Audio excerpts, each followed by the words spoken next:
Deus abençoe. Vamos à palavra. Abra por bondade a sua Bíblia no livro de Atos, capítulo número 5.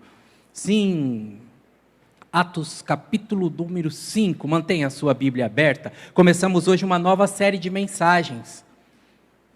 Terminamos a série de mensagens no mês passado dizendo, não perca tempo na igreja.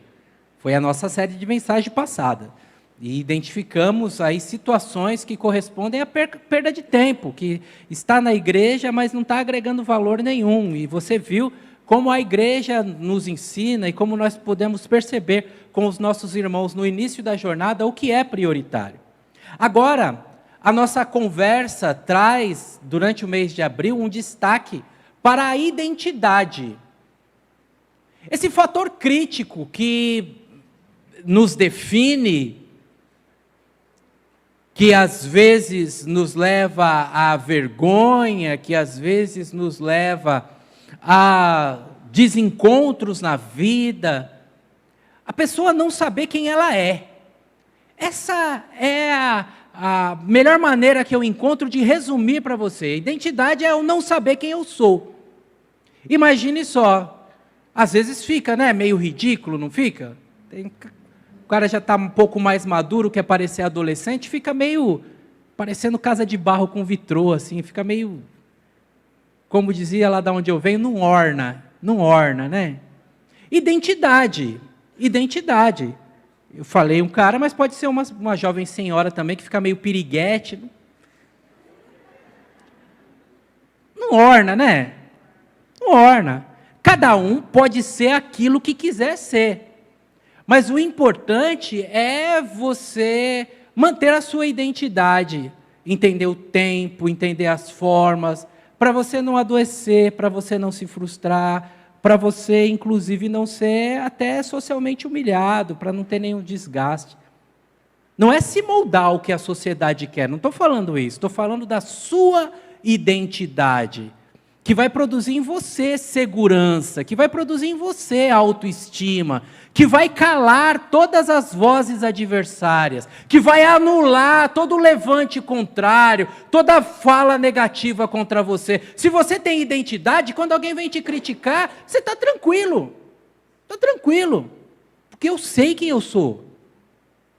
Se você está com a sua identidade definida, se alguém fala, se alguém te xinga, te ofende, das duas uma, como você tem essa definição, você está centrado, você vai falar, realmente, você está me chamando de filho disso, é isso mesmo, essa que era a ocupação da minha mãe. É a minha identidade, não tem problema nenhum, não posso escolher por ela. E se não for, se não tiver nada a ver, a pessoa te xinga, você fala, é isso mesmo, você está perdendo tempo, porque a minha mãe não é isso, eu sei, filho de quem eu sou. Parece que não, irmãos, mas por questões de identidade as pessoas se perdem. As pessoas brigam no trânsito. Por questão de identidade a pessoa fica magoada com um comentário da cunhada.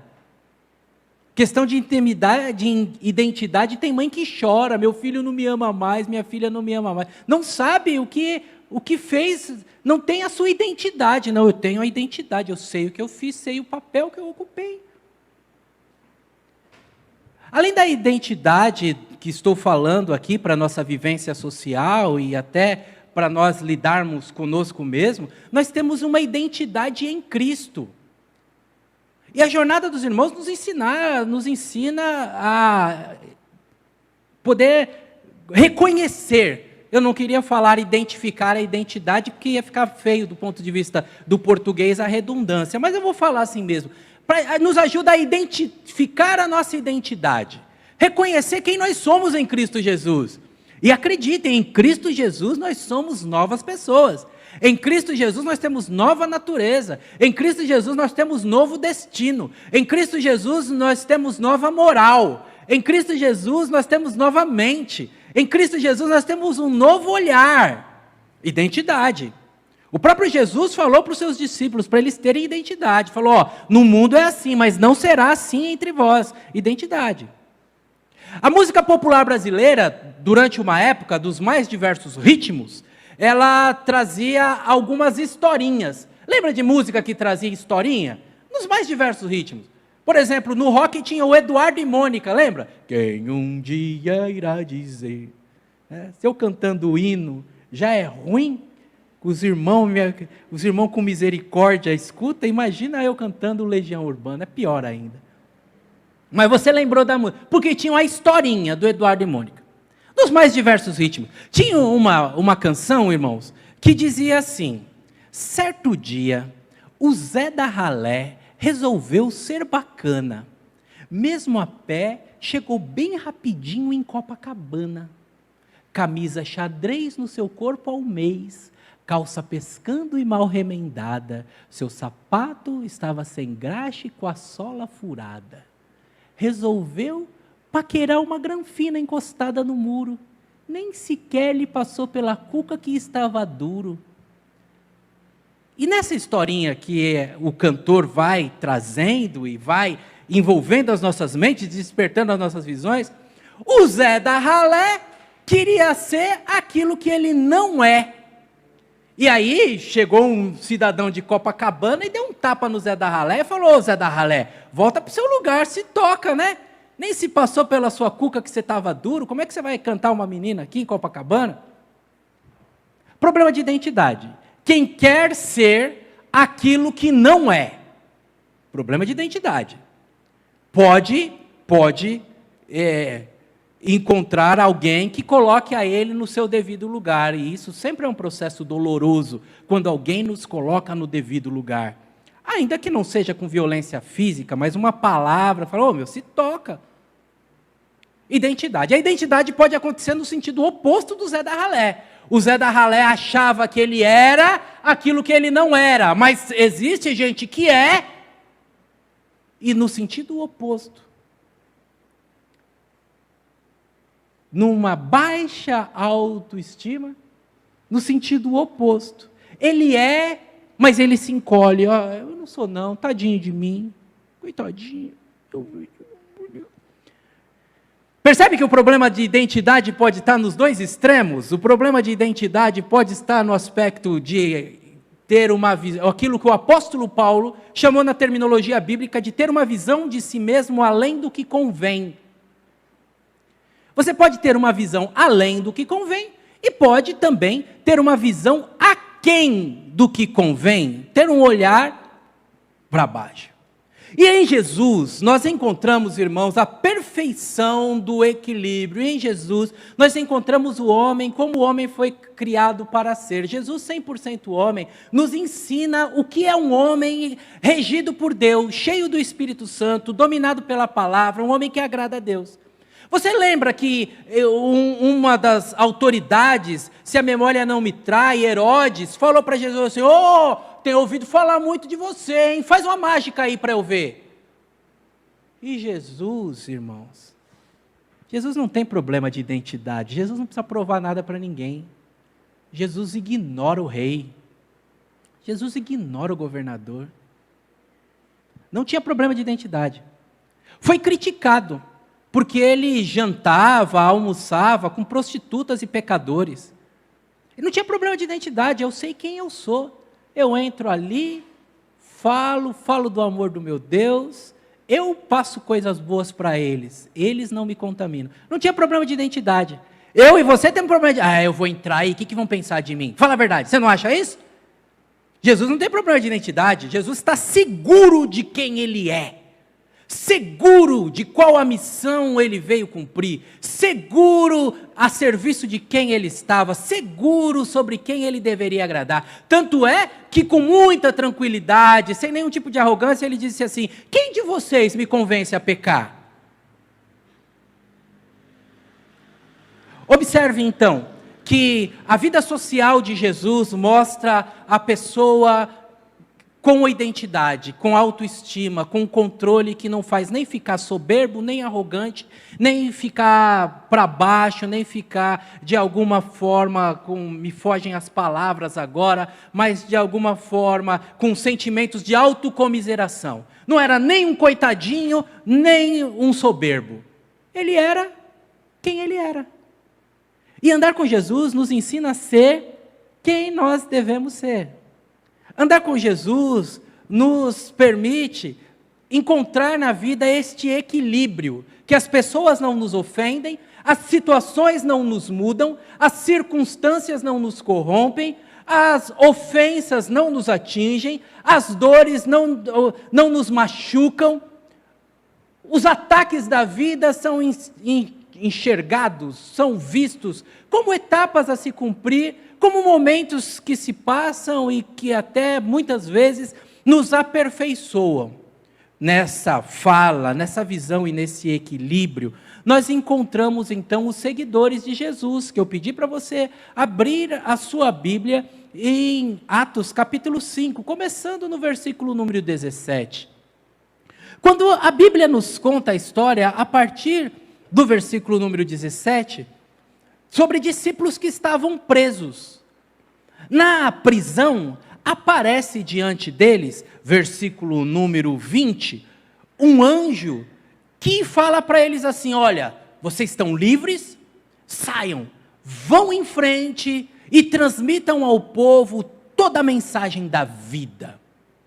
E eles, então, seguindo essa orientação do anjo, saíram da cela onde foram colocados por aqueles que invejaram a eles. É assim que o versículo 17 começa. Tomados de inveja, o sumo sacerdote e os oficiais prenderam aqueles que anunciavam a Jesus. Eles presos são libertos por um anjo. E neste ato de liberdade, neste momento, então, eles seguem em obediência, diz o versículo número 21, ensinando, falando do amor de Jesus, mostrando as grandezas de Deus, sinalizando este novo momento que cada uma das pessoas temente a Deus poderia viver, de como as vidas eram transformadas, de como a fé era muito mais do que uma experiência religiosa ou de alguma tradição que se deveria seguir. Falando em religiosos, o versículo 23 diz para nós que estes religiosos chegaram no dia de expediente, logo de manhãzinha, e quando eles chegam, estamos no versículo número 21, na verdade, eles são informados que aqueles prisioneiros já não estão mais lá. De alguma maneira está tudo do jeito que deixaram, mas os prisioneiros não estão mais lá. Estão do lado de fora, pregando. O chefe da guarda fica bastante indignado com essa situação e mesmo sabendo que vigias ficaram do lado de fora tomando conta da cela, como é que podia ser aquilo? Tanto é que no versículo número 24 mostra que essas autoridades ficaram muito irritadas, transtornadas, tanto o chefe da guarda quanto os saduceus, os principais, os sacerdotes, que ficaram perplexos com os acontecimentos.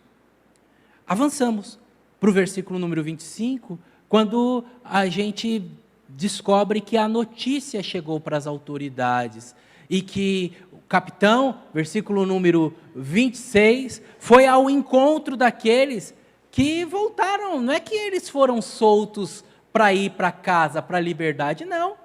Eles foram soltos para voltar para o mesmo lugar e para trabalhar, tanto é que foram presos no mesmo lugar. E presos no mesmo lugar, observe, versículo número 27, foram apresentados ali àqueles que pediram a cabeça deles, e nessa apresentação, versículo número 28, tem uma voz de advertência. Nós não mandamos vocês calar a boca, o que vocês estão aqui do lado de fora pregando de novo? Não querem nem saber como aconteceu, estão dando a bronca no ato, na atitude. Versículo número 29, eles, diante dessa verdade de que foram advertidos a não pregar mais, eles com muita tranquilidade, porque tinham a identidade definida, eles, com muita paz no coração, sabendo a quem serviam, eles disseram: olha, nós temos que obedecer a Deus, não é vocês não. O nosso compromisso, a nossa resposta, as nossas atitudes são para com Deus. Versículo número 30 e 31, eles começam então a pregar, a falar sobre o que aconteceu com os antepassados, a dizer como que o próprio Jesus foi anunciado, prometido por Deus, esperado, e que agora a promessa se cumpria. Versículo número 32, Continua a mensagem e a exposição sobre o Espírito Santo, até que no versículo número 33, uma autoridade dos fariseus, o maior intérprete da lei daqueles dias, chamado Gamaliel, entra na conversa. O partido dos fariseus era bem pequeno e naquele tipo de senado, era um dos nomes que aquele ajuntamento recebia, não um senado político, mas um senado religioso. Ali o Gamaliel ergue a voz e mesmo os saduceus estando em maioria, eles dão ouvidos para a fala do Gamaliel. O Gamaliel diz assim, olha, lá no século IV apareceu Teudas. Teudas começou a pregar e cerca de 400 homens seguiram a Teudas e esses 400 homens se dispersaram. Depois apareceu um segundo Teudas, isso aí o Gamaliel não fala, mas está em Flávio Josefo, na História dos Hebreus, que um segundo Teudas que apareceu, que levou um grupo para a margem do Rio Jordão e falou, eu vou abrir o Rio Jordão. E não deu em nada, e eles dispersaram. O Gamaliel fala de Judas Macabeus, que faz então todo um levante contra o povo, mas o exército romano vem e esmaga o Judas, e permanece o grupo dos zelotes, mas o Judas não prevaleceu. E dentro daquele arrazoado, daquela explanação, o Gamaliel termina concluindo com o seguinte, ó, quem não é de Deus, o que não é de Deus vai acabar. O que não é de Deus vai chegar ao final. O que não é de Deus não prospera. Então deixa para ver o que vai acontecer. E foi isso que eles fizeram. Eu estou fazendo um resuminho para você, depois eu faço muita questão que você leia em casa, faço muita questão que a Bíblia sempre fale com você, mas como nós tivemos a ceia hoje, eu preciso comprimir um pouquinho mais. E aí dizer para você que, diante daqueles fatos, no versículo número 40, e com a fala do Gamaliel e o aceite, as autoridades então fazem uma nova advertência aos apóstolos, dão chibatadas nele, possivelmente 39 chibatadas nas costas, que com toda certeza cortou a eles, com toda certeza fez ferimentos profundos, mas a beleza do versículo número 41 é que eles estavam felizes por terem sido dignos de apanhar, de sofrer por amor a Cristo. Bem, com todo esse panorama, com toda essa questão, e já com o destaque dos versículos para os irmãos que gostam de anotar, você pode perceber que havia oposição aos apóstolos, que haviam forças contrárias. E essas forças contrárias, pelos termos que eu destaquei ali, são forças contrárias que estão inclusive na nossa vida, que você vai encontrar na fábrica, que você vai encontrar no ambiente universitário, que você vai encontrar às vezes no seu bairro. Que forças são essas, pastor? Veja, o nosso texto já começa no versículo número 17 com a palavra inveja. Tem gente que não se contenta com aquilo que você tem. Tem gente que não se contenta com aquilo que você é. E se você não tem a sua identidade desenvolvida, essa inveja te para mesmo. Você deixa de fazer coisas por causa dos outros. O versículo número 18 traz para nós a truculência de homens que queriam exercer o seu poder para deter aqueles que estavam fazendo o que deveriam fazer. Não só truculentos, mas obsessivos. Era uma questão de que eles chegaram de manhã no serviço espiritual, a primeira coisa a fazer não foi uma oração, não foi a leitura da Torá, não foi nenhum destaque, nenhuma fala ligada aos textos sagrados. O que fizeram os líderes religiosos do povo foi perguntar, cadê os bandidos? Cadê os crentes? A preocupação deles era essa, era uma obsessão. Você vai observar no versículo número 23, que tem um sistema que é contrário. O chefe da guarda é um funcionário da religião que está ali contratado para manter o sistema rodando. E eu estou falando para você de falas desse texto, confiados na sua inteligência, na sua capacidade de interpolar, confiado na sua capacidade de projetar e de enxergar, de visualizar isso para as mais diversas áreas da vida.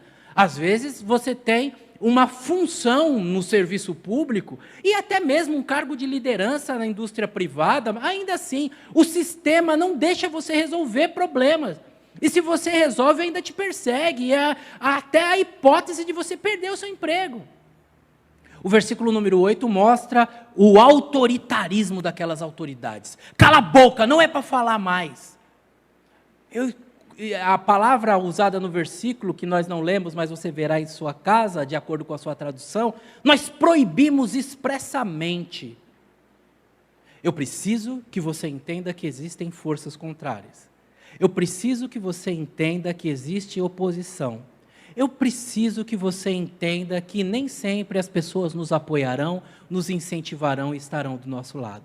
Eu preciso que você entenda que essas forças que acontecem nas relações sociais, que essas forças que atacam a nossa mente, que essas forças que acontecem no nosso mundo, nas nossas relações, elas também têm um espelhamento para além, no mundo metafísico, para além da nossa visão. Por isso o apóstolo Paulo falou assim, que a nossa luta não é contra a carne nem contra o sangue, mas contra principados e potestades, contra poderes espirituais nos lugares celestiais.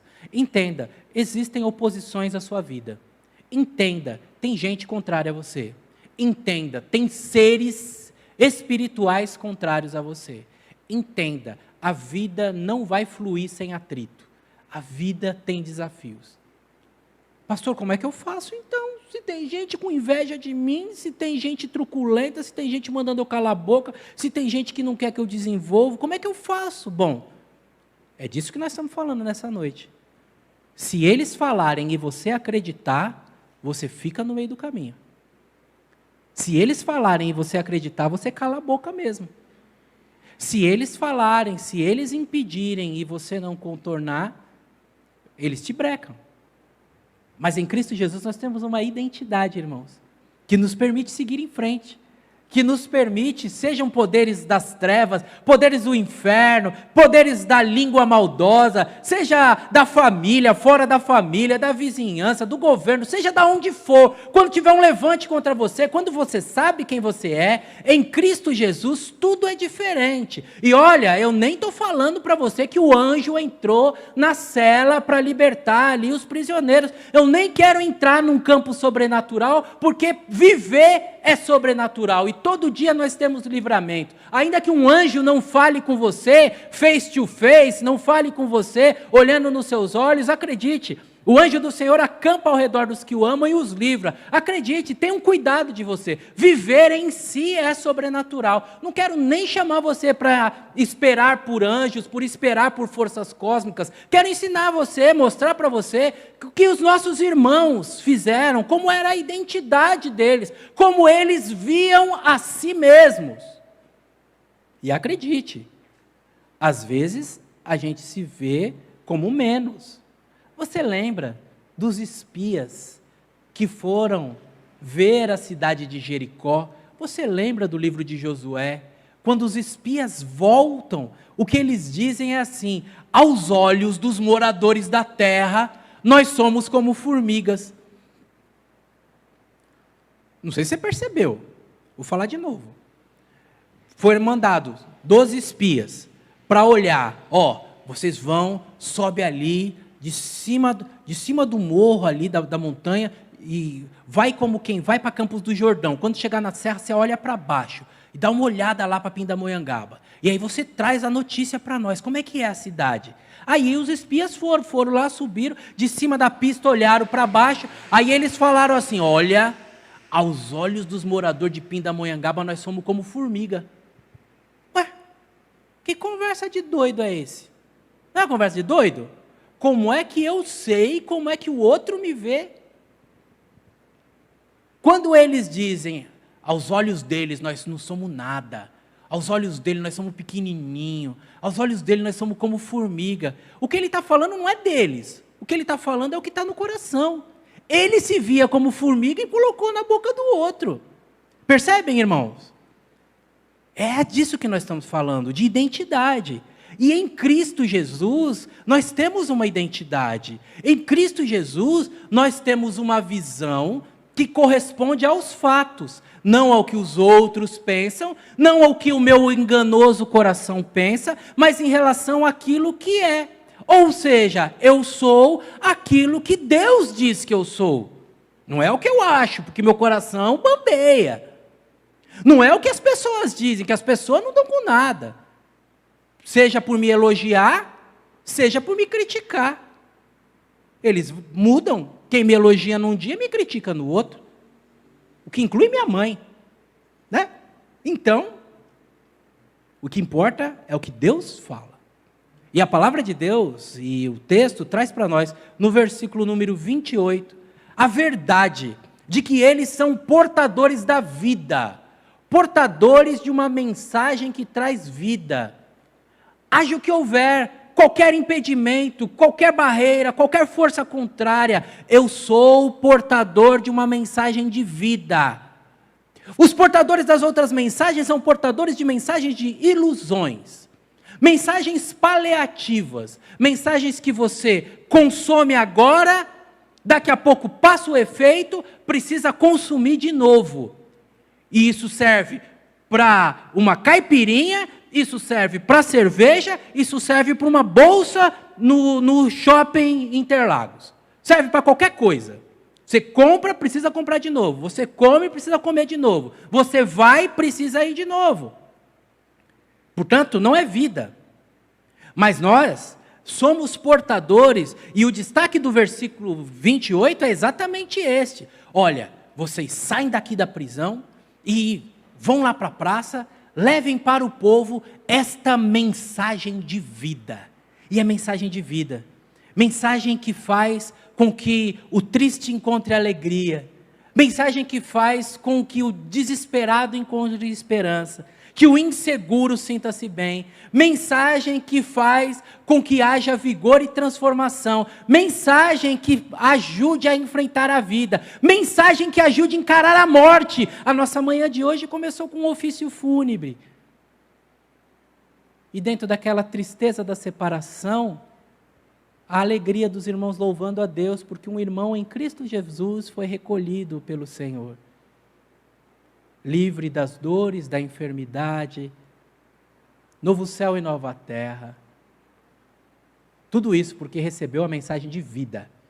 Quando você recebe a mensagem de Jesus, a morte de Jesus, que representamos hoje na ceia, nos trouxe vida, e essa mensagem está em nós. Você tem uma mensagem de vida.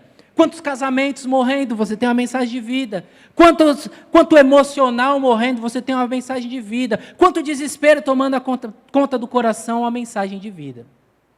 Sem arrogância, sem presunção. A nossa identidade aponta para a realidade de que nós somos professores. Nós temos algo a ensinar. Sim, algo a ensinar. Algo que o apóstolo Paulo chamou de loucura para os homens, de loucura para os sábios. A verdade de que um Deus todo-poderoso, que determinou que o pecado deveria ser pago, Ele mesmo pagou o pecado em nosso lugar, pagou a penalidade em nosso lugar, morreu em nosso lugar. Precisamos ensinar isso para as pessoas. Nós, em Cristo Jesus, você não é menos, você é um professor, você tem um assunto, um mistério para ensinar. O mistério da salvação, tem algo para ensinar os conselhos de Deus, ensinar o que Deus faz em favor dos seus. A nossa identidade revela também este nosso caráter improvável, essa nossa condição surpreendente, de gente simples, de gente que o apóstolo Paulo identificou como escória do mundo. Gente simples, gente das classes sociais mais simples, e assim eram os apóstolos, iletrados que deixavam surpresos os magistrados. Aqueles homens falavam assim, mas esse homem não é um pescador? Da onde que vem tanta sabedoria? A sabedoria vinda do Espírito Santo, irmãos, ela pode e ela faz você, dentro da sua base, dentro da sua formação, dentro da sua condição, você está num atendimento médico e conversa de igual para igual com o médico. Você está numa cerimônia pública na prefeitura municipal e você conversa de igual para igual com os vereadores, com o prefeito. Não por orgulho, não, porque eu sei quem eu sou em Cristo Jesus. Eu estou aqui, estou tranquilo, estou à vontade, estou como se eu estivesse em casa. Só não vou tirar o sapato para não desrespeitar, mas estou em casa. Você fica em casa, em qualquer lugar, sabe por quê? Porque você não precisa ser o que o mundo é.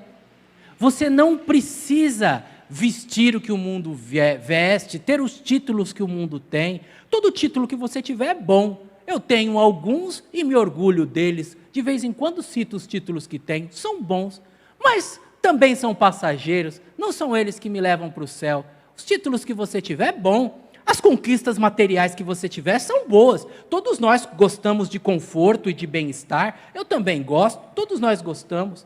Mas elas ocupam o seu devido lugar. Por quê? Porque quando alguém disser, você é menos, porque você não tem o que eu tenho, e quando você abrir a boca e trouxer uma palavra de sabedoria da parte de Deus, aquilo que Deus fez na sua vida, transformou o seu interior, transformou a sua vida, a sua família, a maneira que Deus trabalhou e resgatou você de cenários tão complexos, a pessoa vai olhar para você e vai falar assim, rapaz, não dava nada por ela, hein? Não dava nada por ela. Improvável.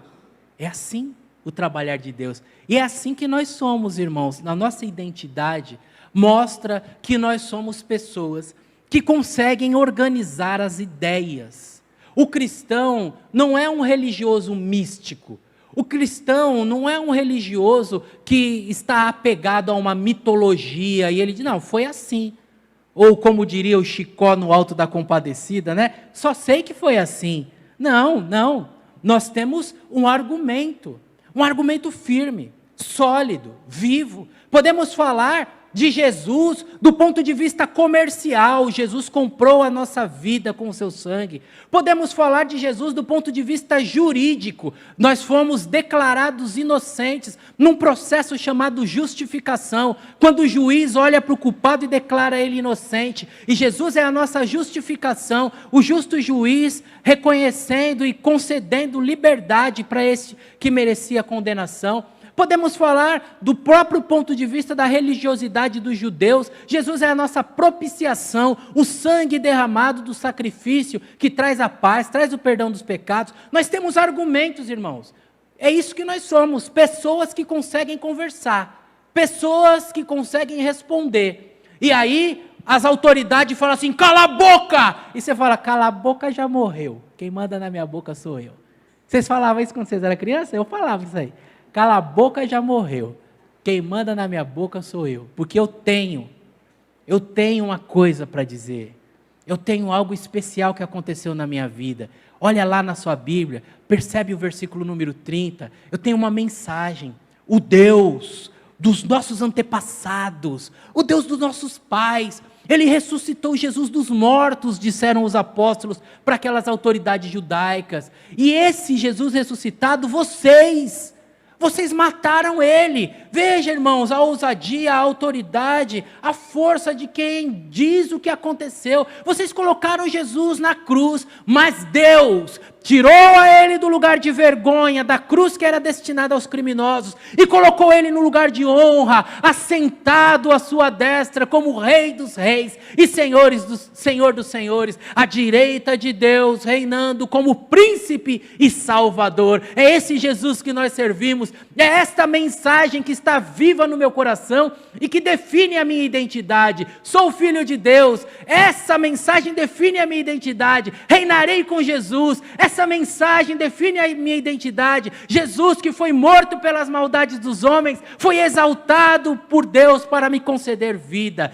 E agora, nessa posição que ocupa à direita de Deus, como Príncipe e Salvador, todo o povo tem um convite para se arrepender dos seus pecados e assim, com este gesto, ser perdoado.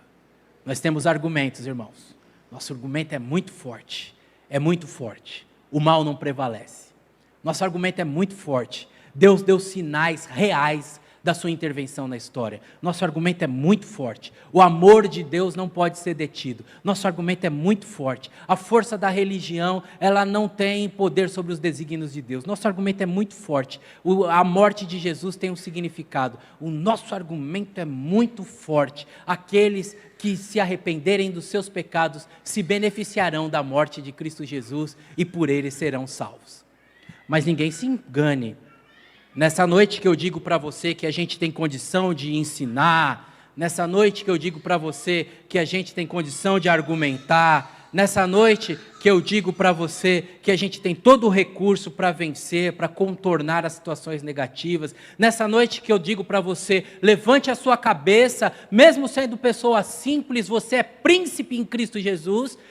Essas afirmações que eu fiz até aqui não podem distorcer o seu coração e você ficar vaidoso, e você ficar arrogante, porque o que nós temos e o que nós somos é através de Cristo Jesus, e isso ainda está em processo em nós. Fique calmo, fique com o coração leve, porque Jesus disse assim, ou melhor, o apóstolo Paulo disse assim: aquele que começou a boa obra em vós, há de completá-la até o dia de Cristo Jesus. A obra já começou.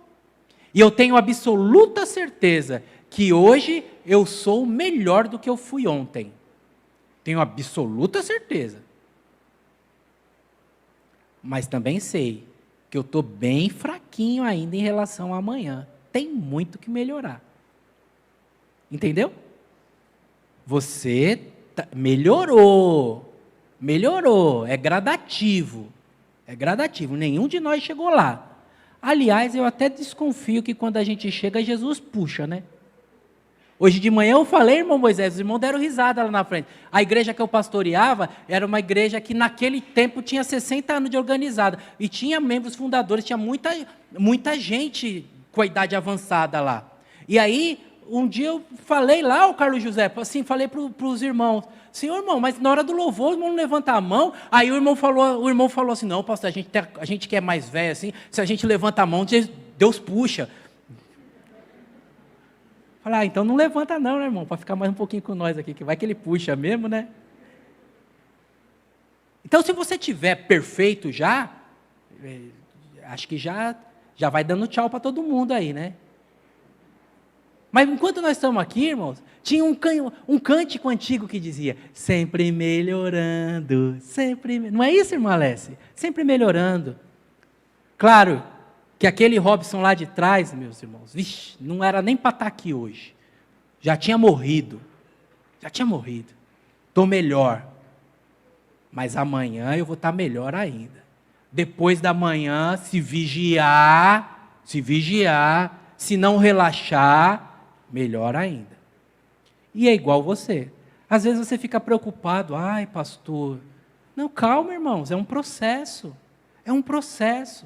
A santificação é um processo a cada dia. Fugir do mal e da aparência do mal é um processo. Se aproximar do Senhor é um processo. Brotar coisas boas da nossa vida, que a Bíblia chama de fruto do Espírito Santo. O fruto é assim. Eu sei que você não acredita que fruto dá em árvore, você acha que o fruto nasce no chibata, mas não é, o fruto dá na árvore. Primeiro nasce uma florzinha, aí cresce. É um processo. E é assim na minha vida e na sua vida também. Identidade. Identidade para você com muita tranquilidade. Quando alguém te ofender, quando você mesmo der uma escorregada, conforme a oração linda que o Moisés fez no momento da ceia, de reconhecimento, de quebrantamento, quando você perceber que você está um pouquinho aquém, e o diabo soprar no seu ouvido, porque ele é acusador, ele vai falar, é a função dele, ele está de parabéns, ele tem que fazer isso mesmo, porque ele está lá para isso, ele vai te acusar, mas quando você tem identidade, você olha no olho dele e diz assim, eu sei, mas em Cristo Jesus eu vou melhorar. Eu sei que falta, mas eu não vou desistir. Aquele que começou a boa obra em mim, ele vai completá-la. Identidade, irmãos, permite que a gente enfrente a vida, no último versículo da nossa passagem, de uma maneira tão magnífica, de uma maneira tão inigualável. Você percebeu que aqueles homens estavam na prisão, saíram da prisão, podiam ter fugido, não fugiram, voltaram para a cena do crime, na cena do crime foram presos de novo, tomaram chicotada nas costas, e o texto termina dizendo que eles estavam alegres. versículo 41. Isso é felicidade. Felicidade independe das circunstâncias. E é só em Cristo Jesus que nós encontramos essa felicidade. Se você está feliz, estou feliz, estou triste, estou feliz, estou triste. Se as circunstâncias deixam você abatido e abatida, estreite o seu relacionamento com Deus, para que a tristeza seja encarada como parte do processo, mas que a tristeza e algumas tristezas sejam abraçadas também como privilégio, porque foi isso que eles disseram. Neste caso, nós estamos sofrendo por Jesus. No Brasil, irmãos, tem muita palhaçada dos crentes, viu? O cara é pego com a Bíblia, com um monte de dólar dentro da Bíblia, e aí ele fala assim, eu estou sofrendo por Jesus. Não, aí não. Você está sofrendo por evasão de divisas. É outra coisa. Eu tenho um livro lá na minha sala de um que faz aquela cena dramática dentro da cela lendo a Bíblia. Não é perseguição de Jesus isso. Está perseguido porque está fazendo lavagem de dinheiro, é outra coisa. Que aí a gente fala, né? O cara faz falcatrua com a prefeitura, não, eu estou perseguindo porque é crente. Não, não é. Não é. Corrupção é corrupção, perseguição é perseguição. Bandido tem que ser preso. Não tem corporativismo, mas é corporativismo de ser pastor. Não é pastor coisa nenhuma, é bandido. Pastor é pastor, bandido é bandido, caso o processo conclua assim. Não quero me adiantar etapas do processo. Eu quero exemplificar para você que nem todo tipo de sofrimento é por amor a Cristo. Para você não sair e dizer, estou sofrendo por amor a Cristo. Mas ele nem estava pregando Jesus, ninguém nem sabia que você era crente, está dizendo que está sofrendo por amor a Cristo? Não é isso que eu estou falando. Mas eu estou falando que algumas situações da vida que glorificam o nome do Senhor, se a gente sofre por elas, irmãos, este sofrimento não nos detém. Este sofrimento nos faz ter certeza que estamos indo na direção correta. Eu concluo a mensagem dizendo para você que quem foi achado por Jesus se achou na vida. Quem achou Jesus se achou na vida. E se achou na vida tem essa segurança, tem essa certeza, tem essa vida leve, essa vida feliz, que quando alguma coisa dá errado, por amor a Cristo, fica contente. Tem essa vida leve, essa vida feliz, cheia de segurança, aberto para surpresa, vida que surpreende aos outros. Nossa, não dava nada por ele. Então, é porque você tem situações para ensinar, você tem argumentos, você tem uma nova posição que Cristo Jesus conquistou para você na cruz do Calvário. Vamos orar? Que Deus te abençoe e que você fortaleça a sua identidade em Cristo. Saiba quem você é e nenhuma fala venha te deter. E quando uma fala vier mandar você calar a boca, se você esquecer tudo da mensagem, que pelo menos você possa dizer assim, cala a boca, já morreu. Que eu sou de Jesus. Pai de amor e de bondade, muito obrigado pela tua igreja, muito obrigado por esse tempo especial que vivemos, pela tua palavra que nos ilumina. Muito obrigado, Senhor, porque em ti temos uma nova identidade. Não somos o que dizem que somos, não somos o que o nosso coração diz que nós somos, somos quem o Senhor diz que nós somos. Conduz os teus filhos e filhas em paz para uma semana de bênçãos e vitórias.